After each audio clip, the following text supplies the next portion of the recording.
Thank you, thank you. It's such an honor to be here again, and you're honoring us. We're very appreciative of the opportunity to talk to you again, and you may be seated. Thank you. Well, I think I introduced myself to most of you. I'm Big Mac, married to the brain for 31 years, subject of most of the books and DVDs out there. And we do have a special, 4-book special for $68. You can save yourself $12. We call it the Mind Toolkit. We also encourage you to get onto our webpage, drleaf.com, and we have lots of podcasts and blogs and things like that. But I always like to start off with a funny just to get yourselves relaxed. It reminds me of this pastor down the road. He just finished preaching and someone came up to him and said, "You know, you must be smarter than Einstein." Now we know Einstein was smart. He's Time's man of the century. He discovered many things.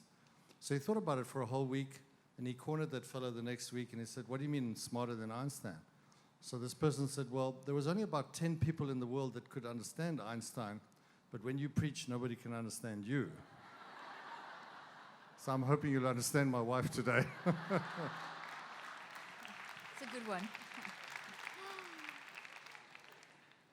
Mac fills our house with jokes, and our 4 kids have taken after him. So it's like one thing after another. Never know when something's going to come out as a joke, or most of the time it is, you know. So it's actually really good because laughter is incredibly, incredibly healing for the brain, and it increases your intelligence. So you've just increased your intelligence. Well done, girls. Did you sleep well? Did I make you tired? Did I stimulate your brains? Good. Okay, are you ready for it?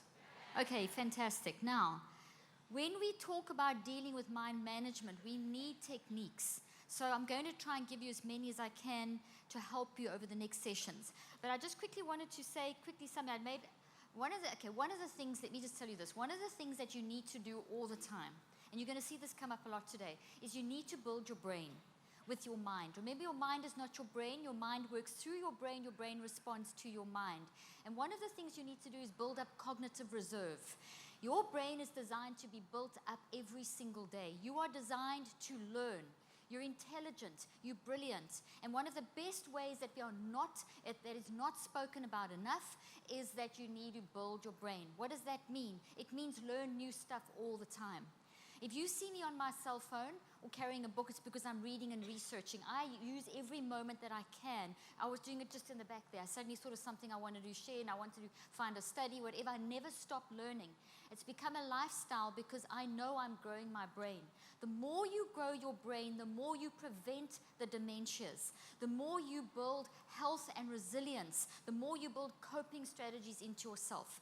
A lazy mind and a lazy brain is a ripe field for bad mind management, for battling with emotions, for feeling overwhelmed, for feeling stress, burnout. So the more you stimulate your brain, the better. You have to balance that as well. So one of the things I'll do over the next couple of sessions is give you kind of a plan of how long should you build your brain, how long should you detox your brain, because every day you should build your brain for at least 2 hours, okay? And it's easy to do. Just get off your Facebook and Instagram, except mine. Just read mine because I give good tips. I give you mental health tips. I'm going to teach you how to do this. So read mine every day, first thing in the morning, okay? And then get off and start studying, improving your brain. Detox your brain for at least 15 minutes a day, and then there's certain things like making sure you get the sleep, diet, etc. And I'm going to talk about gut microbiome and the link to mental health and all kinds of cool things. I'll touch on a lot of stuff, and I'll reference you to the materials in the toolbox to help you do more, because I can't teach you everything, unfortunately, now. So one of the things I was doing, and a little research article that I was looking for based on, I do clinical trials. And those clinical trials that I do with doctors, neurosurgeons, and what we are looking at currently is looking at non-pharmacological intervention for mental health. So today I'm going to define mental health. And I'm going to define what it is, and I'm going to show you that it's not on the rise. I'm going to show you that mental health is part of a love, power, and a sound mind, and it's totally within your grip, and that you can manage that. But one of the things that's so vitally important as a person is to recognize that you do control your mental health. You do control your reactions. Like I said last night, you cannot control the events and circumstances, but you can control your reactions to the events and circumstances. So all the little techniques that I give you and all the things that, and the multiple, every single one of my books has multiple clinically proven, scientifically proven and clinically applied techniques for helping you in all these areas of mind management.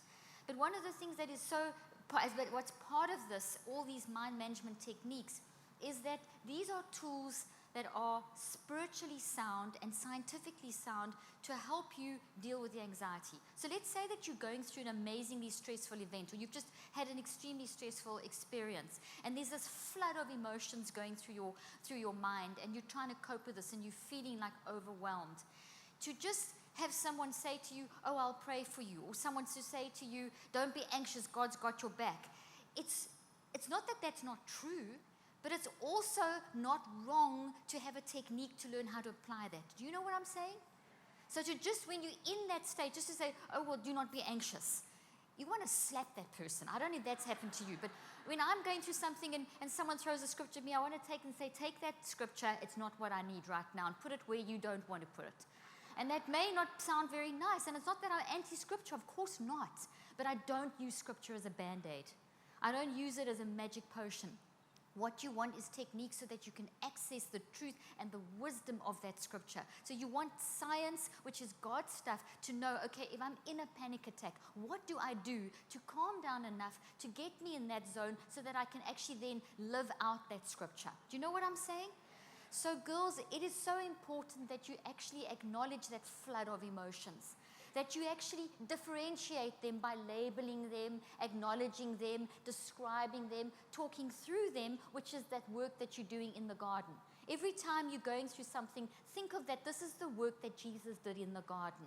And then you're going to move forward, get it on the cross, and get resurrected. In other words, there's the action.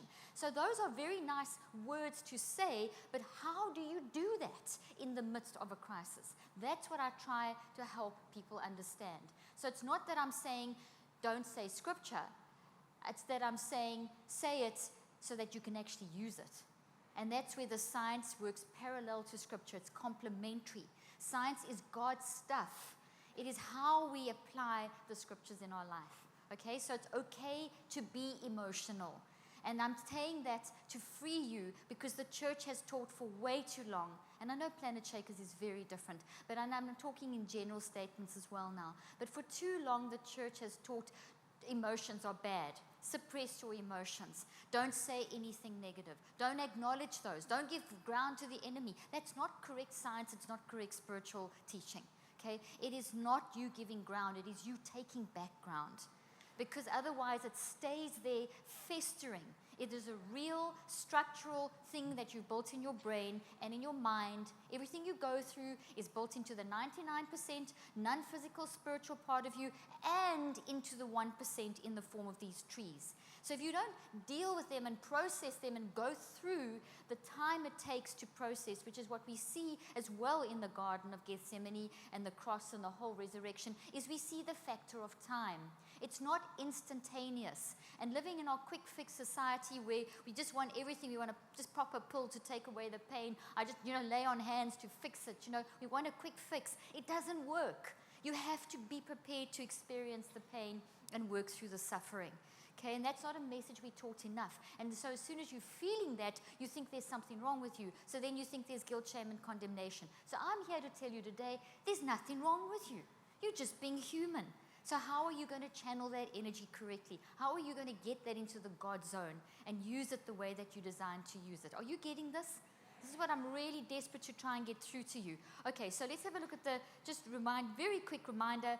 We spoke about mismanagement of mind causing people dying 15 to 25 years younger. And a lot of this is related to when you suppress these things, it causes neurochemical chaos in the brain and body, so you increase your vulnerability to basically getting very battling with your mind and getting very ill. And that shortens one's lifespan. You make bad decisions about all kinds of things and get addicted to the wrong things, and all of those cycle down to damaging your brain. Psychotropic medications, which are antidepressants, anti-anxiety meds, those kind of things, they're not actually fixing any problem. They're creating a problem. And they numb the brain, and it's called medication spellbinding, where you think they're improving, but they're not improving. They're suppressing. And they're disconnecting you from your spiritual 99% through numbing of the brain. And that's not the way to go through it. You need to be able to embrace the pain. I'm giving you the license to embrace your pain. Are you getting this? Okay, so look at the next slide. What is the church going to do about this mind management problem? This pandemic problem of not renewing the mind. This pandemic problem of people not bringing thoughts into captivity. And more importantly, what are you going to do? Because it's you collectively that makes a difference. We see from research, and this research is so spiritual, that because science and spirituality, and I'll keep saying it, are really one and the same thing, just two different sides of the coin. We see that when people collectively come together and pray, so as individuals, and I'm not talking about just coming to church to pray, I'm talking about leading lives of prayerfulness, where you are doing this every 10 seconds thing in addition to coming together. So not just being in the body like this, where you're together collectively, but also on your own, leading lives of prayerfulness. When you do that, you are changing yourself physically, spiritually, so spiritual and body, and you are changing the people around you that you are in relationship with, and you are changing the world. So if each and every one of us is individually doing that, we have a massive impact on the world. And they've done some initial numbers and research, and the research I'm referring to is 150 years old. So it's been going on for 150 years, and is more accurate than it's producing more statistically accurate information than some of the most accurate information in science. And now I know that's a mouthful, but aspirin, for example, is considered to be one of the most successfully researched drugs and makes the most significant improvement, while the research on your mind-brain connection is even more significant. It has even a greater impact. It's even more proven. Does that make sense? Okay, so that's the field of research I'm in. I'm in looking at helping people renew their mind, bring thoughts into captivity, and get those emotions differentiated, get the things out, and move forward. And in doing that, what is that process and how does it change the brain?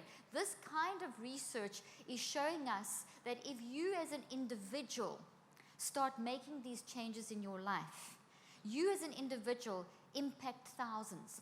Now, you may not directly stand in front of thousands. You may not directly even know that you're impacting thousands.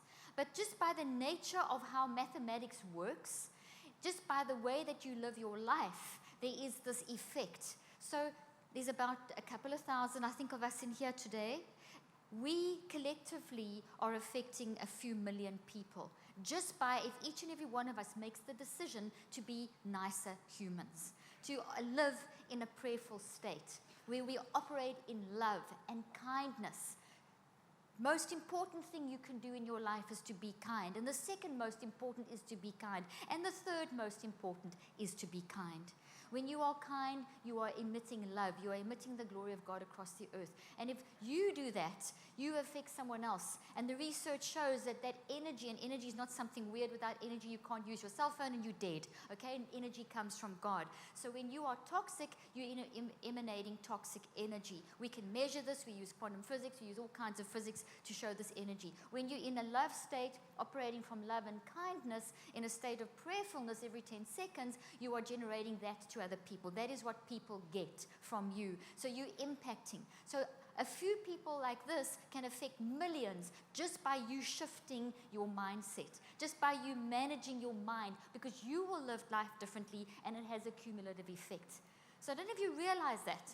Just us, what I've just said is that we affect millions. How we decide to apply the truths that you're learning in this conference and go out of here, change people, not just for me, myself, and I, but with a global perspective. You and I will change millions.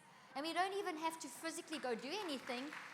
Well, we are doing something, but we are operating in love, because as soon as you operate in love, you suddenly start seeing what you need to do. You suddenly start reaching out to the community. You suddenly start having deep, meaningful connections. You suddenly become so much more of a nicer person, and so much more of a human. We need to be human again. We've been dehumanized. Okay, so that was supposed to be shorter because I've got to get through a lot. And so let's have a look at the next slide. What is the solution? We have to understand the spirit soul body thing, this mind-brain connection, this 99%, 1% thing. Remember, 99 is the non-physical part, the spiritual part, and the 1% is your brain and your body. You need to understand this impact, and you also need to understand the impact of you as a person on other humans. It's not just about you, it's about you in the world. Okay, we see that in Ephesians 14, I think it's 4:16, where every part of the body has their own work to do, and when it all works together and you're operating in love and harmony, that's when things go well. My paraphrase, but that's the basic concept there, is that when we work together in love, we are actually changing things. Now, tonight I'm going to go into the science of this. It's really interesting, but for now I want to get us into keep us practical. Okay, we need, so the solution is to understand this concept, which I'm trying to help you understand. And the second thing is you need to apply in your life. Remember, I just said to you, what are you going to do? Okay, so you need to apply the stuff I'm teaching you, which is scientifically based, spiritually based, mind-brain stuff. Okay, and the stress resilience, look what this is, scientifically based stress resilience mind-brain training. You can do that. You are a neurosurgeon. You do your own brain surgery. Okay, you are able to change your brain. Your brain is changing right now as you're listening to me at 400 billion actions per second.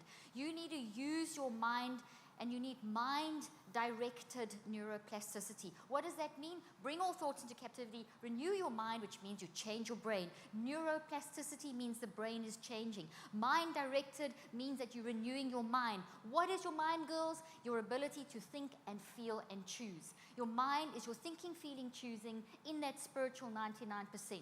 Are you all confused? Or do you understand what I've just said? Okay, good. So, and how are you supposed to do this? Every 10 seconds. I need 2 people to run up here fast. 2 people, quick, run up here. Okay, so one of you is going to be God, and one of you is going to be you. Who wants to be who? Okay, the lady in green's God because she's all glowing. Okay, so I'm going to time you. If you can stand over there in the front. Okay, actually, you can stand next to me. It's fine. No, stand next to each other in the front. Okay, I'm going to time you, and I'm going to time you for 1 minute. Now, you, God, and you're going to talk to God. Okay, so you are going to do it every 10 seconds. So I'm just going to get my timer here, stopwatch. Okay. So you are going to now practice prayerfulness. We're going to see what this every 10 seconds thing looks like. So every 10 seconds, I'm going to tell you to talk to God. So it's going 6 times in 1 minute, you're going to talk to God. And we're going to see what this looks like and what this feels like. You can time it with me. So when you talk to God, I'm going to give you my microphone. And if you can be as vulnerable as you want, or you can make something up. So whatever's going on in your life at the moment, you can either make something up, or you can be honest. I don't care. It doesn't matter. You're going to talk, and I'm going to tell you to talk for a few seconds, and I'll say stop, and then talk again, stop. And you'll see it. Actually, it's a continual conversation. And that's what I'm trying to show. Okay, so you ready? Yeah. Okay, thank you. Oh, God, thank you so much for this conference today, Lord God. Oh, the morning tea was amazing. Thank you for your provision. It was so delicious. I'm just... Okay, yeah.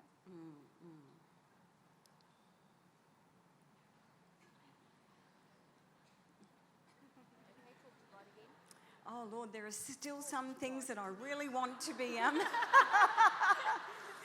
really need help with, and yeah. No, seriously, there are some things still, Lord, that I'm just really pressing in for, and I've just received so much already, but I'm just waiting for you, Lord. I just need you to come in more, come in like a flood, Lord God. I just need more, and I'm pressing.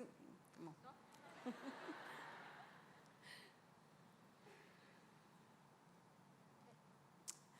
Lord God, my dad has Parkinson's, and before, in the praise and worship, it was like if you put your hand up, if you've got something terminal, Pastor Sam declared that.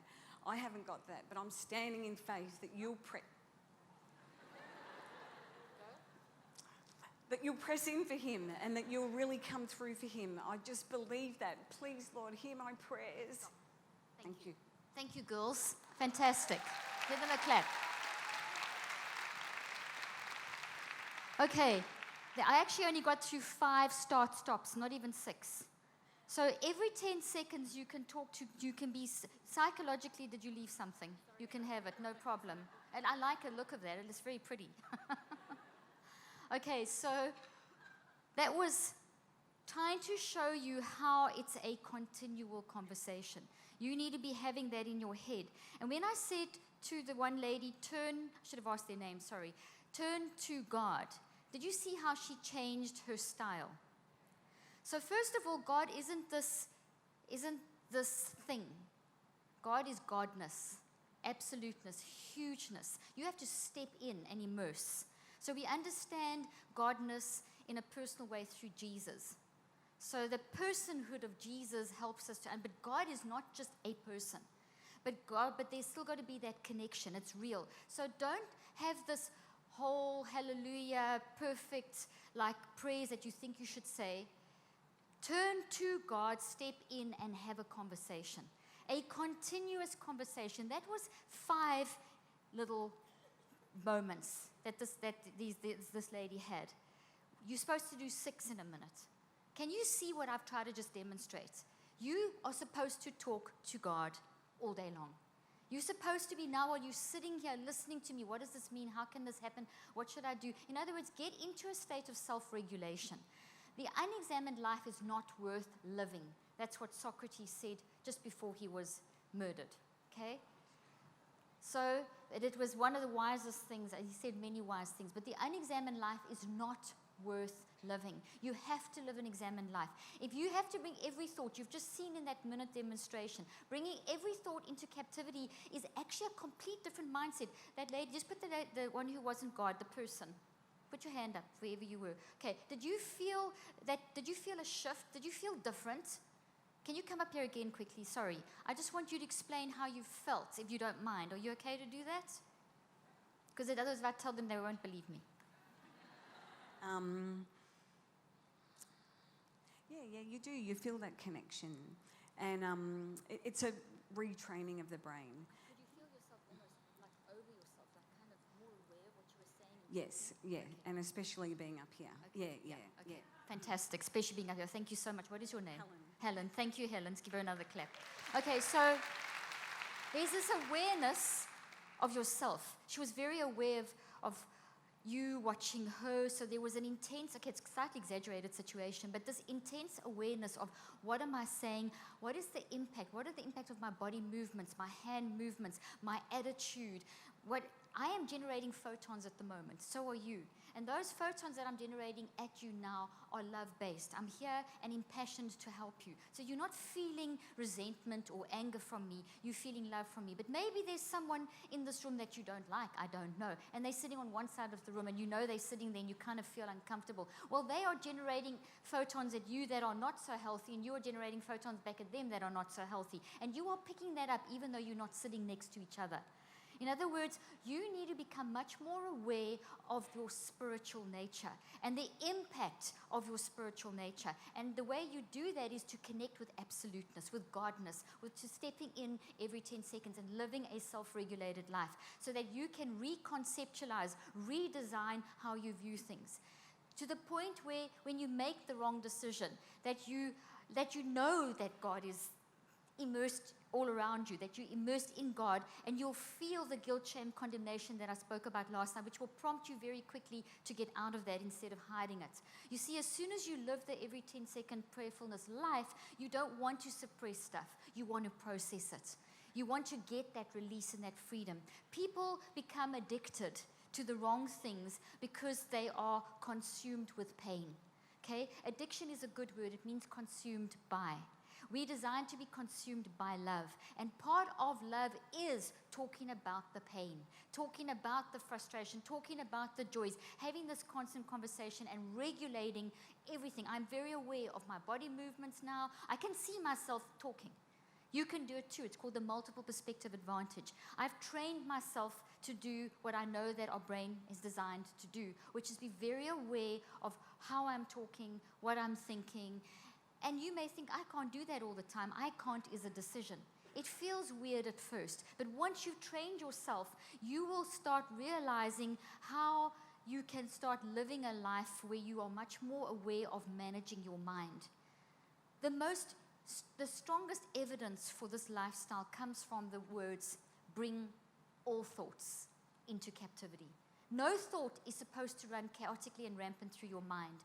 Brain science shows that chaotic and rampant thinking and emotions that are a hot mess create a hot mess in your brain. And that creates brain fog, and it's exhausting, and it makes you feel burnt out when you're not actually burnt out. We have, for many years, had a philosophy of suppress instead of express, which is not correct science, and it's not correct spiritual functioning. David modeled that for us. In the stories of the Bible, you see all of them expressing and pouring out their emotions and going to God. That is what we're supposed to do, but not in a formal way, in a very conversational way, still honoring the fact that Godness is absoluteness. So don't try and bring God down to your level ever.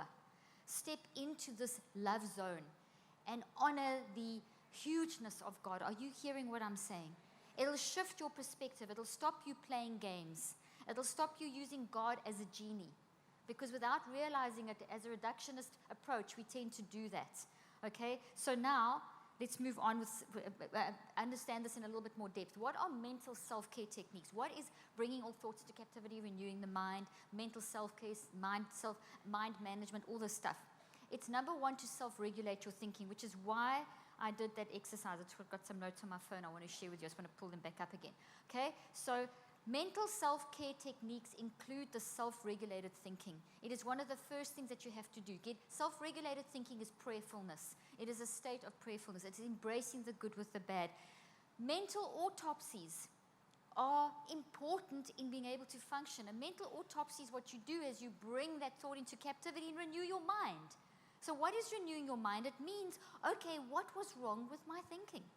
What was the cause of my reaction? Because there's a cause for every state that you're in. There's some underlying cause. And then that cause has meaning for you. So you can't just change your thinking. You have to also find the reason behind the cause. You mean the reason behind it. So you have to find the root. You have to dig deep and find the root, because there's a reason why. So depression or anxiety or frustration are the outward expression which you acknowledge. I feel frustrated. I feel irritated. I feel depressed. But why? What is the cause? I'm this and this and this is going on. Why? This and this and this. And you keep asking why, so that you dig down to the point of why are you reacting like that to that situation, looking for the trigger. Now, you're not going to find the reason why someone did something to you. And don't even try and go that road. When I talk about cause, I'm not trying to tell you to find why someone did what they did to you. If someone raped you or abused you or sent you a terrible email or did whatever, any kind of traumatic thing, that bullying, whatever it may be, you don't know what's going on in their head. You're not going to find the reason why. And we waste a tremendous amount of energy thinking, why did they do that to me? How could they do that to me? And you spend hours going through the illogic of what has happened to you. It's very draining and very traumatizing. What you have to realize is that person has their own story. And it doesn't justify what they've done to you, but it's their story. And you need to honor their story as much as you need to honor yours. So what you need to do is say, okay, well, the reason I'm reacting like this is because I've experienced this. But I can't change the person or find the reason, but this is the cause of why I'm feeling depressed. So how can I fix that? How can I reconceptualize? How can I redesign that so that it then becomes that broken pottery with the gold, the kintsugi principle? And that is a process that happens daily for the rest of your life. That is basically renewing your mind. That is basically pulling that toxic thought up and changing it. And it doesn't happen overnight. It takes time. To rewire your brain takes at least 21 days to break down a toxic thought and to reconceptualize and rebuild it into something that is healthy. It's that you remember the past. Remember, you're never trying to forget your story. Your story is part of your suffering. Your suffering will shape your character. It's important that you understand it and keep it in the right place. Not that you live in it, but that you redesign it and remember it, so that you still learn the lessons from that. But the process is that you are actually redesigning it. And that process is something that takes time. It takes at least 15 minutes a day, and it takes at least 21 days to physically change that structure in your brain and change how your mind is viewing a situation and managing a situation. So if you've got a toxic boss and you can't change that because you have to stay in that job, you have to learn ways and realize that your burnout is coming from the fact that you're really stressing at work because you've got a screaming boss who constantly is telling you that you are this, that, and the next thing and never good enough. And you've taken that your feeling is burnout, stress, burnout, and depression maybe, and you're getting cardiovascular issues. So now you say, okay, well, I feel frustrated. Why? Because my boss keeps screaming at me. Why? Well, my boss is just unreasonable and has these high demands. Why? Actually, my boss is getting divorced and going through this and going through that, so my boss has got issues. Okay, so why is it, what, oh, I've taken that into my personal identity. I'm absorbing those words and I'm letting it crush my own identity. So what do I need to do? Separate. That boss has got issues. That shouting is not right, but I can't fix that. What I can do is fix my reaction, because I will feed it into that if I react negatively. So what I can do is look at me. Why am I letting it affect me? I can put on a suit of armor in my mind. I can imagine as you visualize, you change all the energy flow around you, and the photons from your yelling boss, instead of coming into you, now deflect.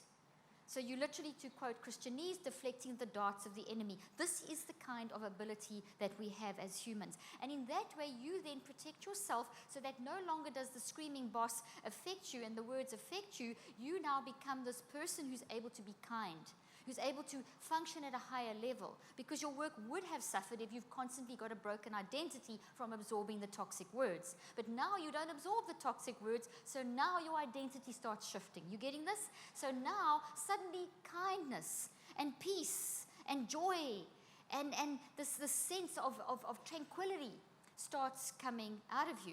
And your boss walks into the office and there's this sensation, because not only is it in you, it's coming out of you.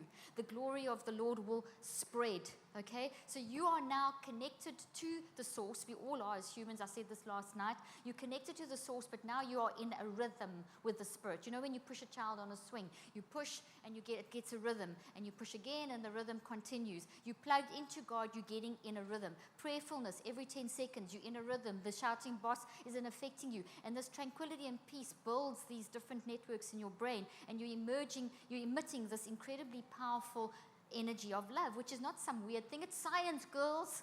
You're emitting love from you. You're pouring the glory of God from the throne of grace through you. You're becoming a radio. A radio takes a non-physical electromagnetic wave and it transforms it through electronic equipment, and out comes a sound wave. And that's what you're doing when you get into prayerfulness, when you get into the love zone, when you manage your mind, when you get this, when you're detoxing, when you're building your brain, you're getting yourself in this zone. So as the things of life happen, you deflect and you deal. You deflect and you deal. You deflect, you get in the garden, you process. You get home, if he says something particularly bad or she says something particularly bad, you get home that night and you talk to your husband or you talk to your best friend and you differentiate those emotions and you label them. Research shows that when we identify and differentiate and label our emotions that we're feeling and speak about them and write them down, we are going to change.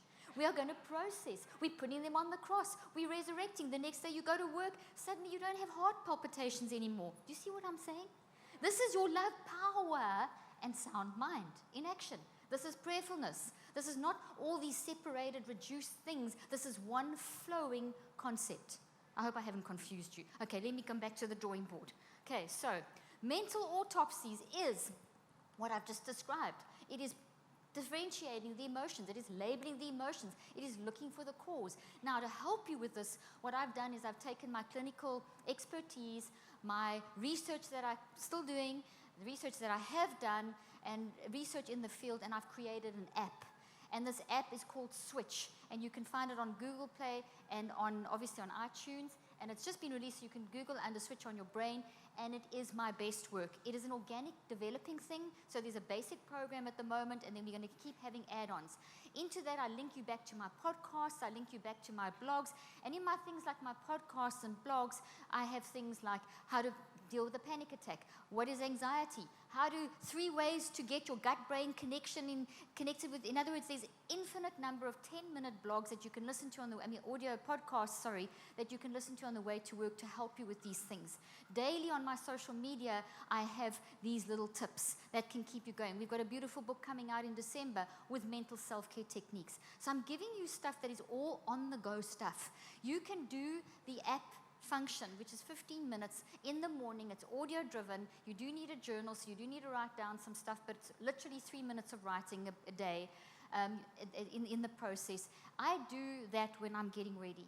And then I just take a little bit of time in between. I have my journal with me, and I write into the journal. So there's a routine you can apply. All these things that I'm telling you, I have built now they're in my books and DVDs, and the app then helps you flow through this process. I'm going to show you we'll show you an image of the app soon. Okay, so what are the solutions to this? Okay, sorry, mental autopsy, reconceptualization. I mentioned that word. You've got to redesign stuff, re-see it from another angle, look at it from another perspective. That's what reconceptualization. So here's this crazy boss who's yelling, oh my gosh, I'm so terrible, I can't do anything, I'm such a bad worker, I'm so useless in your identity. No. Reconceptualize. That person who's yelling, hurting people hurt others, you know that. So there's something going on. Reconceptualize. Have empathy. That whole thing that I just described. Now you've reconceptualized. My yelling boss has issues. I'm going to actually become calm in myself so that if I can emit this tranquil state of love, maybe my boss can find peace and calmness around me and can start sorting out their issues. Now this is actually a real story that I'm telling you that actually happened, and that boss did transform by the person transforming. And stop yelling, and when that person did decide to leave, that boss did not want that person to leave because of the state of peace and tranquility that person had brought into the office environment. Okay, so that was reconceptualization. And I teach this in my app. I teach all these things as a technique. We need to build our brain, I mentioned already at the beginning, and you need to detox your brain, which is basically, these are inside detoxing your brain. I teach you how to self-regulate, mental autopsy, and reconceptualization. But these are mental self-care techniques. So in the app, you get the technique, but the very first exercise we did today was to demonstrate how you do the work in the app in the morning, but you've got to live the lifestyle during the day. You get it? You've got to put on that suit of armor to deflect so that you can keep yourself in a state of tranquility. You know the scripture, rejoice despite the circumstances? Okay? This is what I'm talking about. Can you rejoice despite the circumstances? And that rejoicing is not walking around with, like your head in the sand, like an ostrich mentality. It is acknowledging, listen, I don't like my boss yelling at me. It makes me feel horrible, but now I've reconceptualized, so I know that there's maybe something wrong in that person's life. And yes, there is divorce and pressure from his boss and her, whatever the case may be. I've changed that. I have redesigned it. Okay? So moving on. Solutions, mind-brain connection, as I've said. We need to understand the truth about mental health. We need to understand things like mindsets, identity, detoxing the brain, building the brain, eating real food mindfully. So what I've done is I've gone from the general overall, from the example I gave today, to what I've been saying now, which is the general philosophy. So this slide over here, the mental self-care techniques, that was the philosophy. Okay, just go back one slide, please, quickly. Okay, now we go into, where am I going? Next slide, please. The solutions. Okay, and you'll see now there's repetition here. We said this earlier on already, but I'm saying it again. Mind-brain connection, we need to understand, which is that spirit, soul, body thing. We need to understand the truth about mental health, which we're going to understand now and tonight. We need to understand mindsets. What is a mindset? It's an attitude. It's a state of mind. So if you've got an expectancy mindset, it means that you are setting your mind to expect a multitude of different things that could go wrong or right in your life. So an expectancy mindset is a mindset that keeps you open-minded to change. If you're not open-minded to change, you are going to battle day to day.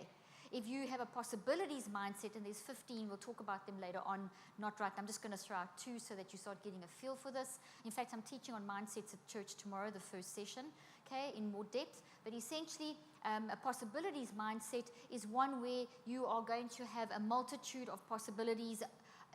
You see a multitude of possibilities and options. So let's say that you've got a plan for the day, or a plan for the week, or a plan for the month, but it doesn't pan out exactly like that. You're not thrown, because you are open to different possibilities. A great example of this is basically if you think of just going goal setting. I mentioned last night how goal setting is dangerous, because goal setting messes with your identity. Because when you set a goal and you're so fixed on that goal, and you become that goal, and if you don't achieve that goal, your identity suffers. It also keeps you very self-focused and keeps you very focused on, like almost selfishly focused on, I've got to get that thing. And it can drive you crazy in the process. A goal-setting mindset needs to be replaced with a possibilities mindset. Yes, have a vision. Yes, you know you're working towards that degree or that job or that whatever it is that you've got your big picture for your life. But always have the possibility mindset where you are open to shifting and changing as life happens. Okay, we need to talk about identity in terms of mindsets are very linked into identity. Identity, I'm going to talk a little bit more about in depth tonight when I talk about science of love, because identity is very much wired in your how you understand what it means to be made in the image of love, in the image of God. What does that actually look like? So I'm going to handle that more tonight. We need to detox the brain. I've said it a few times, and I started demonstrating that a few moments ago with the example of the boss. We've got to build the brain. I said that as I walked on the stage this morning, that you've got to keep learning new information, reading articles, building your brain. I'm going to explain a little bit more how to do that as well. And then we've got to focus on feeding the physical. We've got to be very careful of what we do with our physical brain and our body. You cannot live on a diet of junk food and then wonder why you feel depressed. You cannot mess. There's a total and utter link between your gut microbiome, which is all the little bacteria in your gut, and mental health. And nutrition is a very important part of mental health. And there's one rule for eating, one, and it's eat real food, mindfully. That is the rule you need to understand when it comes to eating, because it's very overwhelming in this day and age with today you must eat this, tomorrow you must eat that, this diet, that diet. I don't care what diet you do. We love keto. We're on keto at the moment. Doesn't mean it's the only way of eating, and some people can't do it. But the issue is, if I'm eating keto, I'm still using the rule, which is real food. I don't eat junk food. I don't eat processed food. I don't put those chemicals in my body. Not only is it going to destroy the physical brain and the body, but it's destroying the planet. So if I'm a steward of creation, I better steward the planet as well as my brain and my body. And my mind has to work through my brain and my body, so it is very important to eat real food mindfully. So it's a shift in attitude. So we also know real food is basically organic, sustainably grown, farm to table. It's all that. It's so easy to understand, and I explain it beautifully in this book. Very, very, and I have recipes in here, and I have a whole 12-step plan to help you change, get into eating real food mindfully. The middle part of the book, I give you a tremendous amount of information about the gut-brain connection, emotions, what happens in your brain when you eat sugar, is gluten intolerance real, all this kind of stuff that's thrown at us. So what I've tried to do is make eating simplified, in that we need to understand what real food is and how to eat it mindfully. Mindfully means that we need to understand that the state of mind that you're in, your mindset, your mind management, your renewing of your thoughts, your capturing those, all of those things, all of those are basically going to be influencing how your digestive system works. So your pancreas, for example, releases 20 different neuropeptides that are required with every bite of food that you eat to help with the digestion and assimilation of food. So if you are toxic and mad at someone and jealous and angry and frustrated and whatever, and you are eating that really healthy organic salmon and broccolini and whatever it is, okay, and it's all sustainably grown and it's cooked correctly, etc., but you are jealous of someone, you have just affected those 20 neuropeptides in your pancreas. So even though you're eating the healthy food, which is good, thank goodness you are, but your mind management's out. So that means that the signal from your brain to your body and the energy flowing through your body, the environment that you have created in your body from your thoughts moving through your brain is toxic. And that means your digestive system can't work properly, which means that the pancreas is not going to secrete those 20 neuropeptides correctly. Something's going to go wrong. Maybe only a few will be secreted, maybe the wrong amount, etc., but it will affect the digestion of your food. So we will see that then that affects your microbes in your gut, it affects you can get bloated, you can get stomach issues, you can get cramping, you can get all kinds of whatever. It's different for everyone. There's a multitude of illnesses that can arise with consistently having our mind out of control. So if you have your mind management out of control and your mind management of food out of control, then your mind management of sleep out of control. So you don't, you go to bed at night and you're not dealing with your stuff and you've suppressed it all. Well, you can't suppress anything because thoughts are real and they have emotions attached. They are real things. And those thoughts are in your mind, the 99%, and they're in your physical brain and body, and they have physical representation. So in the mind, it's all this quantum, but in your body, it's proteins and chemicals and neurotransmitters in little trees. And they're like volcanoes. They're alive and living. So if you suppress them, they are going to explode. And they're going to explode in your dreams, in your sleep, in how you're functioning the next day. And cumulatively over time, this becomes a problem. And then your brain doesn't regenerate at night, and you don't get enough. We go from REM sleep and non-REM sleep. We need both of those. And if you have too much REM sleep, for example, where you're dreaming a lot, you're going to affect your ability of your brain and your body to regenerate. And they're linking this to depression and linking it directly back to how you go to sleep at night. So there's a lot of stuff I'm telling you, and all of this is in the toolbox that I've put into these books and into this app. Okay, so let's quickly move on. So there's a toolbox. These are the books I've written 17 books, okay? But these are very comprehensive, these 4. If you have to choose, get these 4, because they're going to tell you these things. Just to remind you, if you've just gone, why should you do all of this stuff? I said this earlier on, and I'm going to say it again. If you go through a stressful experience, okay, and you have this flood of emotions, imagine like feeling sadness and anger and anxiety and everything all at once. I mean, we've all had that. You've all experienced that. So to cope with that, like, so now you go into a situation and you experience that. To cope with that, you need to mentally acknowledge and distinguish. You need to mind manage. You need to bring those thoughts into captivity. And what will hit you first when you bring it into captivity is the emotion. So you need to say to yourself, I feel anger. I feel frustration. Identify.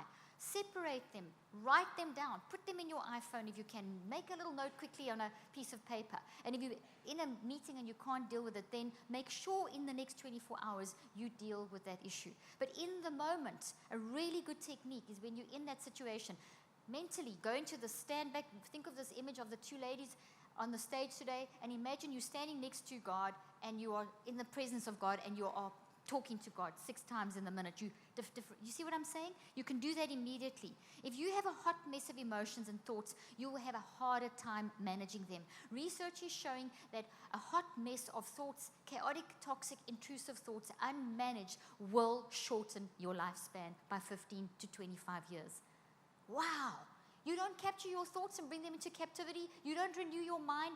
You are bringing death into your life. That is exactly what the scriptures say. Okay, the scriptures say that. I choose life and not death. I lay before you blessing and cursing. Choose life so that you and your descendants may live. What, girls, I'm telling you in these mind management techniques is how to choose life. Okay? If you look at the next slide, here's this the app. Mac, if you can just show the app, please. Okay, so this has been released. This thing is really my best work, and it's ongoing, and it's got clinical research behind it. We're doing clinical trials. If you want to find out more about my clinical trials, I'm going to show you a slide in a moment. Take a photo of this. Get this app. It is my best work. It is all these things together, downloaded. It is super cheap. It is not expensive, and it basically walks you through the process. Works beautifully with the books. I link you back to all the different elements as well. I can't give you each therapy, and you don't need therapy from me, okay? What you need to realize is that you have it inside of you. You are very strong and very equipped. Let's look at the next slide. Mac, if you can just go to, did you show both slides? I didn't see that. Okay, there we go. You are very able to deal with stuff, but you just need to know how, which is where I started today. It's all very well for someone to say, I'll pray for you, or do not be anxious. How do you do it? That's what this app is going to walk you through.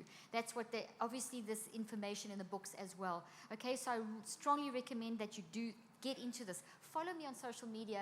As I said, only my social media, no one else's, because I'm going to give you mental self-care tips, okay? I've got blogs, podcasts, there's so much. I can't teach it all now. It's kind of frustrating. I wish I could talk at the speed of light and you could listen at the speed of light. And I can almost do it, but there's so much. So you have to get your own resources, okay? So now what I quickly want, oh gosh, we're running out of time. We've got 1 minute left. Is there any way I can get an extra 5 minutes? Can someone just indicate to me if it's possible? I don't know, I have to ask the boss. Yes or no? If I can have it, can you put it up on the clock? If I can't have it, I shall finish in 43 seconds. Okay, so let's see what happens to the clock. Girls, use your mind energy to, well, I got it. Okay, thank you. Okay, so now let's look at the next slide. What's wrong with the current mental health care system? Now, you've all heard. Okay, so now what we're going to do is talk a little bit for 5 minutes about the mental health care system. Why? It's totally related to everything I've been saying. I've been telling you to acknowledge and deal, blah, blah, blah. But that is not what the current mental health care system says. The current mental health care system says that mental ill health is on the rise. And they talk about mental ill health as a disease. So like if you have a disease of your liver, which is a thing in your body, or a disease of your heart, which is a organ in your body, a physical organ, or if you have something wrong with your pancreas, those are physical things. When you have something wrong with those, we use the biomedical model, which is brilliant for identifying the cause. We've got tests, we've got blood tests, we've got various different ways of testing to see what is wrong, and we have physical interventions for those issues. That is a brilliant model for the brain and the body, okay, for the 1%. It's a terrible model for the mind, which is your spiritual nature, which is the 99% of who you are. Okay, so the current mental health model, which says mental ill health is on the rise, and for the last 50 years they've been saying this, and 50 years ago they found drugs, which was actually just a result of, by mistake, they were using anesthetics at different levels, and they discovered chlorpromazine, which was one of the first, and they saw that it calmed people down, and so an industry was birthed. And an industry of basically anesthetic drugs that are used supposedly in the same way as heart medication or diabetic medication. And a lie was sold to the public, which was picked up by the pharmaceutical industry and became a huge marketing thing of you have a chemical imbalance. Well, there's no science behind it, no doctor worth a grain of salt, no, even in Harvard, Yale, the top universities, top professors, scientists, psychiatrists, none of them will say it's a chemical imbalance. They'll say that that's nonsense, it's not the truth, it's a lie. But it's a great marketing tool, and that is what has happened. It was picked up by the pharmaceutical industry, and unfortunately by some very crooked psychiatrists. There's some great ones out there. I have some of the best of the world in my team that do research with me. Anyway, it was picked up and sold to the public. And basically, you are told if you feel sad that you have some sort of chemical imbalance. There's no tests, there's no neurobiological foundation, there's no genetic foundation for that. They've spent billions and billions and billions of dollars trying to label and identify and find the causes. They haven't, because that isn't where the cause lies. The cause doesn't lie in a broken brain or broken genes or broken chemicals. The cause lies in life. Your story, what have you been through? You go through stuff, a lousy boss, a car accident, a loss of job, a war-torn situation, you go to war, whatever, marriage that breaks down. Life happens, and those are the causes. The little stuff on a day-to-day basis, and those which can be cumulative and unmanaged, and the big stuff that happens to all of us. It is statistically shown that more or less within the next 5 years, something traumatic is going to happen in your life. And that's not being negatively prophetic. I'm just talking science, which gives us facts so we can be real, we can be prepared, we can be resilient, we can learn how to manage within that situation.